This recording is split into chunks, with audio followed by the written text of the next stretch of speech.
The Chinese spy balloon, which flew over the United States earlier this year, gathered intelligence as it flew over sensitive military sites. NBC News reporting the balloon collected information via electronic signals and transmitted them back to Beijing in real time.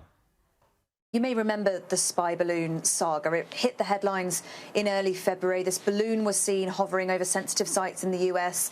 Eventually, it drifted out of US territory and it was shot down. The Americans said it was sent by the Chinese and it was sent to spy, and the Chinese insisted it was civilian aircraft just doing weather monitoring, and it turned into something of a diplomatic incident. Now, our colleagues at NBC have sourced two senior officials within the Biden administration and a former official as well, saying essentially that the debris that was collected from the ocean, they have undertaken analysis of that, and that they can say they think that this balloon was gathering sensitive information despite efforts by the Biden administration to thwart it. There's some really interesting detail about what it might have been doing.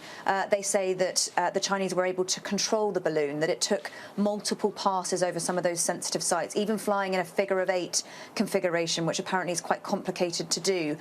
They say that actually it wasn't taking photographs as many expected, but was actually gathering intelligence via these electronic signals, either from sort of weapons themselves or from personnel down on the base, and also that it actually had a self-destruct mechanism on it, and it's not clear why that wasn't used, whether it was because the Chinese chose not to or because it malfunctioned in some way. It's not clear, but the officials also said that it would have been able to gather a lot more intelligence were it not for attempts by the administration to thwart it, so sort of trying to obstruct some of those electronic signals, and they say that that was successful to a degree. Now, officially, the US government haven't provided a set response to this. They've directed NBC to a previous statement that said essentially this balloon didn't gather anything much over and above what satellites could get.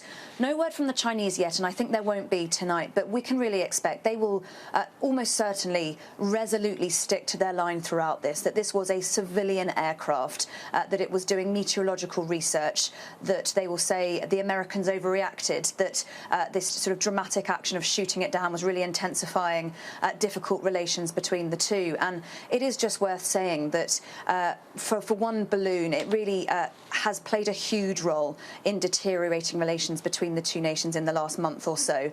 It turned into a pretty significant diplomatic incident. Secretary of State Antony Blinken was actually due to visit Beijing just a couple of days after this balloon was first spotted. It's remarkable to think about that now, given how far things have deteriorated since.